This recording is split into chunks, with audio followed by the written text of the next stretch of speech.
አባባና ተመስገን ትሁቴን ይዘው በሩጫ አቀጠኑት። አባባ ትሁቴን እጅግ በጣም በሚገርም ሁኔታ የትሁት ወላጅ አባቷ ለደጀኔ ሽማግሌዎች ተቀብሎ ሲያይ እጅግ በጣም ተናደደ። ምን አይነት ቅሌትና ጉድ ነው! ተመስገን እኮ በጣም ጥሩና መልካም ልጅ ነው። ለሱ አደለም ትሁት ስታንስበት ነው። ተመስገን ትሁትን ለማግኘት ብዙ ዋጋና መስዋዕትነት ከፍሏል። አሁን ላይ ግን ምን ልሁን ብለህ ነው እንዲህ የምታደርገው ብሎ ከሚባለው በላይ አባባ በንዴት ተቃጠለ። ናቲ እንግዲህ ሽምግልናው ሳይሳካለት ቀርቶ በሚያሳዝን ሁኔታ ተላከው ሽማግሌ ጋር መፋጠጥ ጀመረ። የአባባ ሚስት ናቲን ለማዋረድ ከከተማ ድረስ ሰተት ብላ ስትመጣ ቆርቆሮ ወርቅ ለቤተሰቦቹ እንደሰጠ ስትናገር እና አባባ ደግሞ ከተመስገን ጋር እጅግ በጣም በሚገርም ሁኔታ በሳቅ በሸቁ። አባባና የትሁቴ አባት አብረው ቁጭ ብለው ስለ ሽምግልናው እየተወያዩና እያወሩ ነበር። አባባም በሚገርም ሁኔታ ሽምግልናው ላይ መኖር እንዳለበት የትሁት አባት ሲናገር በጣም ደስ አለው። ትሁትና ተመስገን እንዲሁም አባባ ከቤት ወጣ ብለው ስለ ትሁቴና ስለ ተመስገን ደስታ አብረው ቁጭ ብለው እና እየሄዱ እያለ አባባ ልጄ ይሄ ቆርቆሮ የሆነ ናቲ ስለተጋለጠ በጣም ደስ ብሎኛል። ዛሬ እኮ አለምሽ ነው እያለች የትሁት እህት ከሚባለው በላይ እጅግ በጣም ደስ በሚል ሁኔታ እየዘፈነችላትና እየጨፈረችላት ትገኛለች። አባባና ትሁቴ አብረው ቁጭ ብለው እያጨበጨቡ በደስታ ተውጠዋል። የትሁቴ አባት ናቲ የሰጠውን ቆርቆሮ ሀብል ታንገቱ ላይ ፈታና እንካ ውሻ አሰርበት፣ አንተ ባለጌ ቅሌታም ውርዴታም እኔ ማናባክ እንደሆንኩኝ አላወክም መሰለኛልና ያንን ወርቅ ታንገቱ ላይ በጥሶ ግንባሩ ላይ ጣለለት። ናቲም ተናደደና የትሁት አባት ምን እየሆንክ ነው? እኔ እኮ ይህንን ወርቅ ስንት ብር እንደገዛሁት ብታውቅ ኑሮ ብሎ ሊያታልለውና ሊሸውደው ሞከረ። የአባባ ሚስት ብድግ አለችና ናቲ እንደው ቁም ሳጥን ያለውን ወርቅ ጨርሰህ ዘርፈህ ስትወስደው ለእኔ እንኳን አንዳ ለማስቀረት በጣም ታስቤያለሁ ብላለችው። እሱም ደነገጠና ፍጥጥ ብሎ ማየት ጀመረ። ወርቁ አርቲፊሻል መሆኑን የትሁቴ እህት ማያ ከሰማች በኋላ እህቷ ወዳለችበት ቦታ ሄደችና እህቴ እጅሽ ላይ ያደረገው ቆርቆሮ ጮኛሽ ግን ምን አይነት ጉደኛና ራስ ወዳድ ነው! ይህን ያክል አባዬን ያታልላልና ይሸውዳል ብዬ አላስብም። የአባባ ሚስት መታ እውነታውን ስትናገር እኔ ማመን አቃተኝ። ቆይሱ ይህን ያክል ጉዞ ለምን መሄድ አስፈለገ? ከሌለው የለውም ነው። የሰው ልጅ እኮ በስነ ምግባሩና በመልካምነቱ ትዳር ሊመርጥለት ይችላል። ግን እሱ የሰው ወርቅ ዘርፎ እንዴት ላንችና ለአባዬ ይሰጣል? እኔ የተገረምኩት በአባዬ ነው። እኔስ ቆርቆሮ መሆኑን አላውቅም። ለማንኛውም እህቴ እጅሽ ላይ ያደረሽው ቆርቆሮ ቸግሮሽ እሸጣለሁ ብለሽ ስትይ እንዳትዋረጂ ልንገርሽ ብዬ ነው ብላለቻት። ሰላም ሰላም! ውድ የተከበራችሁ የተወደዳችሁ የደሴው አርግብ ቤተሰቦች እጅግ በጣም ተወዳጁና በጉጉት ስንጠብቅ የነበረው ትሁት ድራማ እንደቀጠለ ይገኛል። ተመስገንና ትሁቴ ደግሞ እጅግ በጣም በሚገርም ሁኔታ ወደ ውጭ ወጥተው በጣም እንዳማረባትና ቆንጆ እንደሆነች ሲነግራት አመሰግናለሁ ተሙዬ፣ እኔ ላንተ ያለኝ ፍቅርና ፍላጎት በጣም የረቀቀ ነው። በህይወቴ እንዳንተ መስዋዕትነት የከፈለልኝ ሰው የለም። አንተ የልጄ አባት ነህ። በክብር ተጋብተን በደስታ እንደምንኖር ተስፋ አለን ብላለችው። እሱም እጅግ በጣም በሚገርም ሁኔታ ደስ አለውና ትሁት ይገባኛል፣ ብዙ መስዋዕትነትና ዋጋ ከፍያለሁ። አሁንም ቢሆን የኔ ነሽ፣ ግን ሽምግልናውን ወግና ባህሉን እንጠብቅ ብለን ነው። አሁንም አባትሽ ይህንን ተንከሲስና መጥፎ ናቲ በፍጹም እንዳልመረጡትና እንደማይፈልጉትም ጭምር ይህ ተጋለጠ። ወርቅ አደረኩኝ ብሎ ሲደሰት አባዬ ሚስት ግን እውነታውን መታ አፈረጠችው። ስለዚህ ካሁን በኋላ ምንም የሚያጨናንቀን ነገር የለም። አንቺ ለእኔ እኔ ለአንቺ ተሳስበን ደስተኞች መሆን እንችላለን ብሎ አላት። እሷም በጣም ደስተኛ ሆነች። እንግዲህ እጅግ በጣም የሚገርመውና የሚደንቀው ነገር የትሁቴ የመጨረሻ ህይወቷን ከተመስገን ጋር ወስናለች። ናቲንም ደግሞ እንዲደክምና እንዲለፋ ስለፈለገች እቅድና ፍላጎቷን ተሳክቶላታል። መጨረሻ ላይ ከሚያሳዝነውና ከሚገርመው በላይ ብዙ ዋጋና መስዋዕትነት ከፍዬ እንዴት እንደዚህ ታደርጊያለሽ ናቲ? ይህ እኮ የቤተሰብ ምርጫ ነው የኔ አይደለም። አንተ ደግሞ እያደረግ ያለውን ነገር ጠንቅቀህ ታውቃለህ። ምን እንዳደረግና ምን እንደሰራህ እንዳስረዳህና እንድነግርህ አትጠብቅ አለችው። እሱም በጣም የሚገርም ነገር እኮ ነው። በእንደዚህ አይነትና በእንደዚህ አይነት መልኩ እጅግ በጣም የሚገርምና የሚደንቅ ነገር መፈጠሩ በጣም ይገርማል።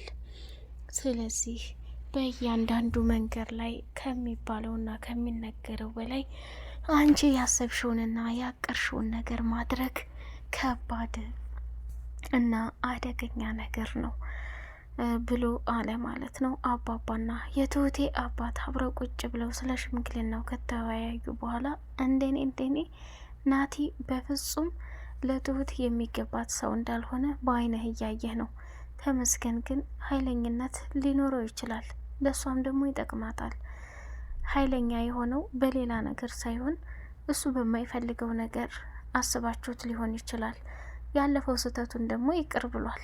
አሁንም በዚህ እንኳ በሰለጠነ ጊዜ አንተ ለራስህ ደጀኔን ትሁቴን ጠለፋት ብለህ የተናገርክ ሰው ነህ። ስለዚህ ይሄ ምንም ሊገርምና ሊደንቅ የሚችል የለም ብሎ ተናገረ።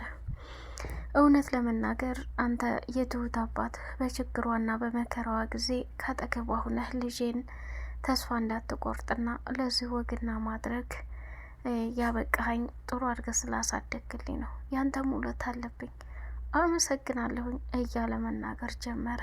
መጨረሻ ላይ አረ ምንም አይደለም፣ እኔ ግዴታዬ ነው። ትሁት ለእኔ ከሆነችልኝ አንጻር ይሄ በጣም ሲያስባት ነው። ባለፈውም ያ ከረፈፍ የሆነ ልጅ በጥይት አናቷን ብሎ ደፍቶብኝ ነበር። አንተ ግን ለልጄ ዋጋና መስዋዕትነት ከፈልክ፣ አዳንክልኝ፣ አተረፍክልኝ እያለ በደስታ ሆኖ መናገር ጀመረ ማለት ነው። ሌላው እንግዲህ በጣም የሚገርመውና የሚደንቀው ነገር እጅግ መስዋዕትነትና ዋጋ የከፈለችበት ትሁቴ መጨረሻ ላይ ከተመስገን ጋር ሩጫዋን ከአባባ ጋር ሩጫዋን ቀጥላለች። አባባና ተመስገን ትሁቴን ይዘው አምልጠዋል። ተመስገንም አሁን ላይ መታገል ያለበትን ነገር ታግሏል። እሷም ደግሞ በራሱ ፍቃድ ይዟት እንዲሄድ ስለወሰነች ከሚባለው በላይ ትልቅ ደስታ ተፈጥሯል ማለት ነው። የአባባ ሚስት ለትሁቴ ብሎ ሰው በጥይት እንደመታ ስትሰማ ለምን እንዴት ታደርጋለህ? ምንስ ቢፈጠር ምን አንተ ሌላ ችግር ውስጥ መግባት አለብህ እንዴ? ብላ ስትል ይቅርታ ሜቴ፣ ሳላስበው በድንገት ነው ይሄ ነገር የተፈጠረው እንጂ አስቤበትና ፈልገው አይደለም። እና ምንም ነገር የሚመጣው ነገር የለም። ትሁት እኔ እያለሁ ማንም እንዳስከፋትና እንዳደርጋት አልፈልግም። ስለዚህ እኔ ትሁቴን ለማትረፍና ለማዳን ብዬ ስመጣ እሱ ግን በጣም በሚያሳዝን ሁኔታ ጥይት ደቅኖባት ነው ያገኘሁት። ስለዚህ ዝም ማለት ነበረብኝ እንዲህ ብሎ ሲል ደነገጡና እሱማ ልክ ነህ፣ ትሁት ልጅ ናት፣ ብዙ ነገር አድርጋለች። ስለዚህ እንዲህም እንድትሆን አልፈልግም ብላለች።